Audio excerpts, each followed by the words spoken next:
Kumusta kayo, mga kabuknoy? Wow! Namiss ko ba ito? Malamang hindi.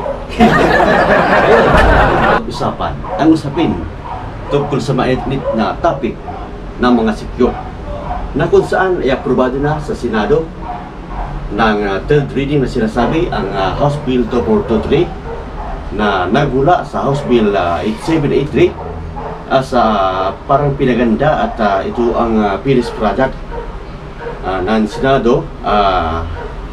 Yung House Bill 2423 ating pag-usapan upang ma-enlighten mga kabuknoy ang inyong knowledge.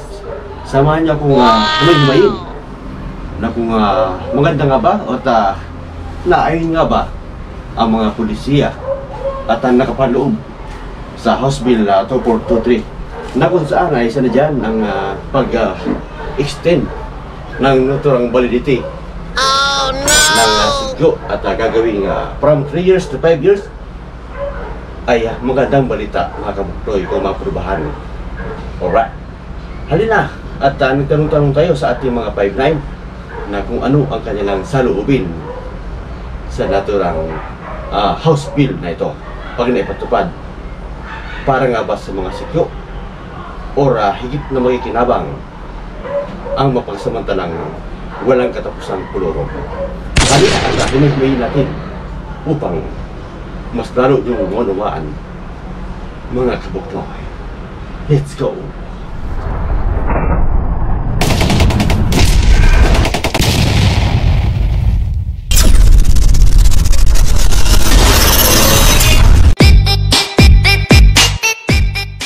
So, bago tayo mag-out sa ating duty, no? So, magre-react muna tayo sa bagong batas tungkol sa ating mga 5-9, sa ating mga gwardiya. So, ayun nga, bago ang lahat, magpapasalamat ako sa aking kaibigang si Buknoy TV sa pagkakataon ito at binigyan na tayo ng chance na mag-react regarding sa topic na ito at sa kanyang content, no? So ayun nga mga ka-5-9, hindi naman lingid sa ating kaalaman, no? Sa dinami-dami ng umupo sa Senado, sa dinami-dami ng mga mambabatas, wala man lang nakapansin o nakaisip na tungkol sa ating mga gwardiya or gumawa ng batas para sa ating mga gwardiya. Kahit sa kabila ng mga pag-aapi, pagmamaliit at pag walang respeto, mababa ang tingin nila sa atin, wala man lang nakaisip na gumawa ng batas para sa atin, ano? Pero ngayon, good news mga ka-5-9, dahil mayroong isang batas na ipinatupad ang ating butihing senador, kung hindi man ako nagkakamali, Senador Bato de la Rosa. Maraming salamat sa iyo, Senador Bato, at napansin mo ang mga katulad naming mga 5-9, mga SG. At maraming salamat din sa iyong pinanukalang batas para sa mga gwardiya. Ito ay ang tinatawag na Senate Bill 2423 or tinatawag na the Private Security Act. Yun, maraming salamat Senador Bato sa naturang batas. So mga ka-5-9, hindi man siya ganun ka lawak o ganun kalaking na batas para sa mga gwardiya, pero napakalaking bagay, napakalaking bagay naman ito mga 5-9, dahil nakapaloob dito ang 5 years license expiration mga 5-9. Napakaganda ng batas na ito. Kung noon mga 5-9 2 years ata yun o 3 years ang expiration, ngayon mas makakatipid na tayo mga 5-9 dahil 5 years, hindi lang 4, hindi lang 3, kundi 5 years mga 5-9 ang expiration ng ating license. At may isa pa mga 5-9, good news ito para sa medyo may mga edad na, dahil ang isa pang nakapaloob dito ay no age limit. Yun mga ka-5-9, no age limit mga ka-5-9, yan ang the best dyan. Kasi ang ating mga ka-5-9 na medyo matagal na sa industry, pag natanggal sa isang agency na kung saan sila ay tumagal na doon, hindi na sila nakakapag-apply sa iba dahil sila daw ay overage. Yun ang ating ang kanilang mga sinasabi, overage, kaya hindi ka na pwede. Kaya napakaganda ng batas na ito mga 5-9, no? So para sa mga na programa para sa mga na ngayon na halal, mga bagong senador, sana naman mapansin nyo at madagdagan nyo itong batas na ito na so, yun lang po, napakaganda ng batas na ito, ang Senate Bill 2423. Saludo sa iyo, Senador Bato, at sa iyo, paring Boknoy, salamat din sa pagkakataong ito. Mabuhay tayong lahat ng mga 5-9. Saludo sa lahat ng 5-9. Thank you and babu. Kung ganyan sa kalakaran na ako ay ganito ang sitwasyon na may edad na talagang payag na payag ito yung nasa batas na yan. Kasi tabor sa kagaya sa akin na may mga edad na dahil rapid na po ako magtitiro. Kung gusto pa ako magtatrabaho, yung pabor na pabor sa akin yun. Yun lang po. Maraming salamat. Ito naman, ano naman masasabi mo tungkol sa wala nang daw age limit? Paano kung pwede sa kliyente magkaroon ng age limit? Sa akin ngayon, kung sa kliyente ang magsabi na may age limit, wala tayong magawa. Pero kung nasa sa kanya sa batas, siguro o yun na po sa ganyan. Dahil ako ay may edad niya.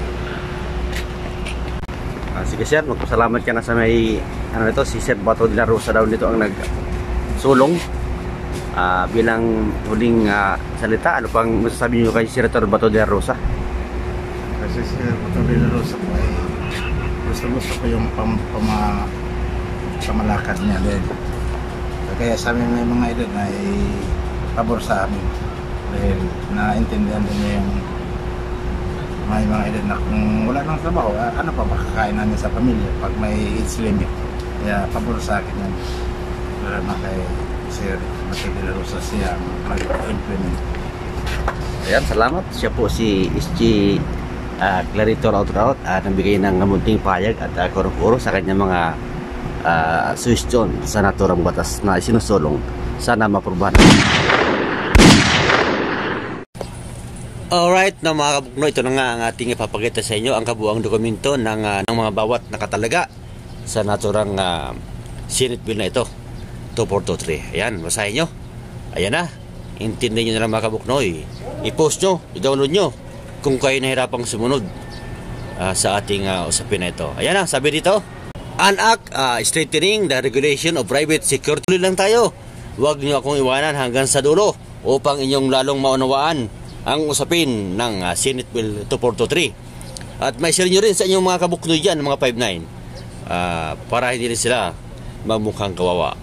Ayan, an act strengthening the private security industry, repealing for the purpose Republic Act No. 5047, entitled an act to regulate the organization and operation of private detective enforcement for security guard agencies as amended. Be approved in substitution of Senate Bill No. 2405, taking into consideration House Bill No. 8783. Yun, kung naalala nyo mga kabuk, yung 8783, yan yung unang pinag-usapan sa Senado, with Senator De La Rosa as author thereof. Yan. Ayan o, chairperson submitted, si Ronald Bato de la Rosa, vice chairperson Bongo at Panfilo Lacson, nagpamirma, no? Yung mga member, tingnan nyo na lang ang mga hindi pumirma at pumirma sa naturang usapin na ito. Ayan na. Yan, si Madam Rizal Montiveros, pumirma. Rap Recto, ayan, nagsipirma din. Si Subire Drilon, ayan, si Soto, hindi pumirma. Ayan na, nakikita nyo na sa dokumentong itong ating pinapakita. Subaybayan nyo lang at sundin nyo na lang upang hindi kayo maligaw. Ayan na, sa chapter 1, nakikita dito ang general provision. Mga kabuknoy, no? Tingnan nyo lang, basahin nyo at i-download nyo, i-post nyo hanggat maaari upang inyong lalong maunawaan. Ayan, short title, Declaration of Policies. Nandito nakapaloob ang nialaman ng ating 2423. Yung mga hindi dito gano'n naintindihan, at isin ko yung link sa aking description upang inyong may download at ma-print upang inyong ma-review sa inyong duty kung ano nga ba ang kabuang nialaman ng ating batas na 2423. At kung sakaling may isa batas at mapatupad na ito, ayan na, ito ang kabuang dokumento na sinabit sa Senado, at panagkataon ito ang magiging basihan sa pagpapatupad ng naturang batas na ito na 2423, mga kabuknoy. Alright, tuloy lang tayo. Basahin nyo na lang, tuloy-tuloy lang, no? Huwag nyo akong iwanan. Continuous lang, at ayan na ang mga nakapaloob dyan. Yung company guard force kasama, at license to operate, LTO. Yun, para sa mga security agencies na nagpaproseso ng kanilang license to operate. Sakop ng naturang Senate bill na ito. Ito yung magre-reflect or papalit sa ating kasalukuyang batas ng RA 5487. Ang free licensing training program kasama rin, sakop nila ito. Kumbaga ito yung updated na batas na 5487 pagka napatupad ito. Tingnan nyo na lang ang ating in-scroll at ating yung itindihin. Yan, pati yung private inspector refers to a duty licensed private security personnel to perform detective, investigate in business intelligence. Pati yung mga inspector ay sakop sa Senate bill na ito. Kumbaga kumuha lang sila doon ng guide sa 5047. Kumbaga pinaganda nila at dinagdagan ang mga batas na papatupad. Kumbaga mga kabok, ito yung ating inaasahan upang maribisa ang maribisa ang kasalukuyang batas na halos 52 years na hindi napapansin, ang RA 5447, Private Security Agency Law. So ito, pagka nataon na naipasa to, kumbaga magkakaroon tayo ng panibagong batas para sa mga gwardiya, fresh na fresh sa panahon o sakop pa ni Duterte. At sana ma-improve ito ng ating kasalukuyang pang-17 presidente, si Tito Bongbong Marcos. So sana ma-improve ito at asahan natin ang magandang pagpa-implement. Hindi lang puro batas, sa halip implementasyon ng ating hinahanap. Kasi sa sobrang dami ng batas sa ating Pilipinas, para na lang sa may mga pera ang batas, at ang mga kawawang gwardiya ay patuloy na ngang inaapi. Hindi naman natin maikakailayan, sa sobrang dami ng batas sa Pilipinas ay kulang sila sa implementasyon, mga kabuknoy. Alright? Ayan, tingnan nyo na lang, patuloy-tuloy ang ating pag-scroll sa mga nialaman ng Senate Bill 2423 na ito. Ito na yun, pagka na-aproba na, kumbaga pirma na lang ni President Duterte, ay maipapatupad na ito. At swerte, no? Swerte kung maabutan nyo, kayo mag-renew kayo next month, or kung mapirma na sa mga susunod na buwan, ay magiging 5 taon na ang validity ng inyong license. Meron na kayong pambiling bigas kung mga ma-save nyo na ang 2 taon. So kasalukuyan kasi 3 taon lang ang ating license. So meron ditong advantages, disadvantages. Hindi mawala yon kapag mga bagong patupad. So unang-una na dyan, yung mga fixture dyan sa gilid-gilid ng kamkrame, ay siguro mabawas-bawasan yung kanilang mga sideline. Gawa ng medyo mahaba ng validation, so madalang na rin ang magpapa-process, mostly sa mga non-appearance. So tuloy pa rin ang ating pag-scroll. Sundan nyo lang ang ating in-scroll na yan. Pwede nyo i-post upang lalo nyo maintindihan na sinasabi ko sa inyo. At yung mga gusto makahingi ng copy, ay yung link ilalagay ko sa description upang kayo na mismo mag-download at ipaprint nyo, para meron kayong kopya na pwede yung basa-basahin, kopya na pwede yung gawing references upang hindi kayo mabutasan ng inyong agency, ng inyong officer at ng inyong inspector.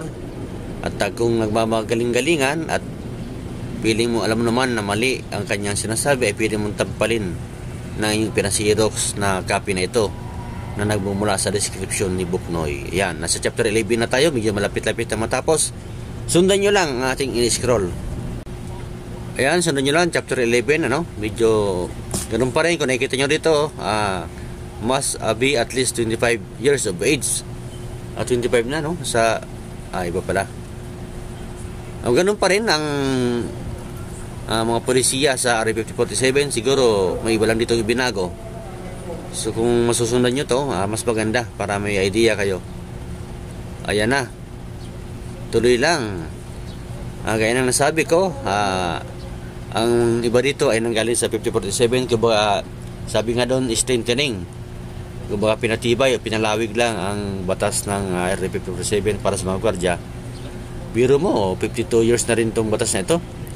Ngayon lang panahon ni Duterte at pasalamat tayo sa abuting Senador Bato de la Rosa at ayun may akda ng RA 8783 ba yun, si Aglipay, si Representative Aglipay ng Diwa Party List.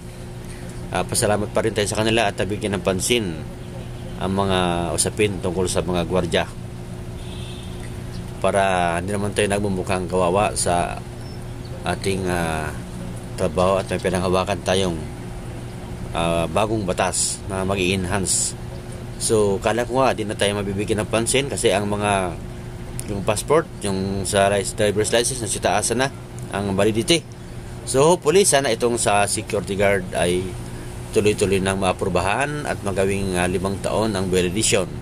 At regarding naman sa pag-age limit, so sana covered dito ang mga kliyente na minsan masisilan at mapipili sa mga gwardya. So dapat sakop sila ng batas na ito na pananagutin kapag sila tumanggi sa gwardyang may edad na at pipili sila ng bata. So dapat sabihan na nila no age limit, agency, between agency and client. So dapat hindi lang sa agency may age limit. Pagdating sa kliyente, so dapat obliga din silang tanggapin hanggat kaya pang mag-perform ng duty ang isang gwardya, ay huwag nilang i-discriminate at sasabihan lang na pumunta lang dito ay para magkape kasi may edad na. Ay hindi, hanggat kaya pang magtrabaho at physically fit pa ang isang gwardya kahit may edad na, so dapat tanggapin at bigyan pa ng pagkakataon magtrabaho kasi meron pa rin yung pamilyang pinapakain. So sana sa batas na ito ang no age limit ay mapa-implement, hindi lang puro batas ang gaya ng sinabi ko, mapa-implement ng maayos at matiwasay at walang halong diskriminasyon sa mga gwardya. Kasi kabilang ang mga kliyenteng mga masisiran, mga choosy. So sana next naman na batas ay isama nyo na ang height equality. Height equality naman, hindi yung height hindi yung age limit lang, pati sana height equality para yung mga 5 flat naman na mga gwardya na willing at magagaling magtrabaho ay sana maipasok nyo rin. Medyo may kulang yata ang 243 na ito, so sana maipasok dyan ang height equality para sa mga gwardya. Kasi kung matatandaan nyo sa police, military, ay aprobado na ang yung height equality na yan. Kumbaga ibig sabihin, kahit na 5 flat ka lang, may kakayanan ka, physically fit, ay pasok ka na mag-perform ng iyong duty bilang isang gwardya. Sana ganun din sa military, ganun sa police, di ba? Naipatupad na ang batas na height equality na yan. So sana ganun din sa gwardya at sana maisingit dito. Parang hindi kaya dito nakikita ang height equality. Kumbaga nakapokus dito ang 5 years validation lang at no age limit. So sana hopefully kasama rito sa batas na ito at maisingit nila at mapakinggan nila ang hinaing na ito na sinishare natin sa ating mga security guard all over around the Philippines, mga kabuknoy, no? So tuloy nyo lang, huwag lang kayo manawang panuorin at basahin ang nialaman ng 243 na ito. Ayan lang, kumpleto detalye na yan yung sinishare ko sa inyo, yung ano na yan, galing mismo yan sa Senate page sa Senado, sa page ng Senado. Legit na legit yan. Ayan mga kabukno, kung nakikita nyo sa number 16, yung sabi dito, any person who offers to render or renders services to person or places conducting legal activity shall suffer the penalty of imprisonment or not less than 12 years in 1 day to 20 years. Yan, napakabigat, diba? At magpe-penalty siya ng 1 million. So hindi biro. At the discretion of the court and without prejudice to criminal prosecution under the laws. Ayan, kaya mas mahalagang maintindihan nyo ang sinasabi ng Senate Bill 243 na ito at nandiyan na lahat. Ayan, Chapter 5, Miscellaneous and Provision. nandiyan na lahat nakapaloob ang implementing rules and regulation. The GPNP, yan, nakikita nyo. I-post nyo na lang, sabi ko, i-post nyo na lang para lalo nyo maintindihan at mabasa nyo ng tuloy-tuloy ang ating usapin na ito. At yung pinapakita natin na mga dokumento na mismong lehitimo na Senate Bill 2423. Huwag kayong mag-alala kung hindi nyo naintindihan ng masyado, ay isin ko ang link sa description ng video na ito at inyong i-click na lang at dadaling kayo sa page ng Senado at i-download nyo at ipa-print nyo para mayroon kayong copy. Pagka nagkataon na may sabotas ito, ayun na mismo ang inyong pagbabasihan, guidance. At sabi nga nila, iba na ang may alam upang hindi ka maloko. Kaya tuloy lang, kabuknoy, tuloy lang. Right? Alright, no? Salamat sa inyong panonood at sana medyo kahit paano ay naunawaan nyo ang usapin na ito na House Bill 2423. At sa kanya tayo magdiwang at pagpasalamat kay Senador Bato de la Rosa sa kanyang pagpupursige at sa mga kabilang sa mga pumirma sa mga ayon sa batas na ito. At isa sa batas ay sana ma-implement ang maayos upang para nga pa talaga sa gwardya ang naturang House Bill na ito. Salamat mga kabugloy sa inyong pagsubaybay at pagtapos ng video na ito. Hanggang sa muli at walang sawang pasasalamat kay Buknoy and salud.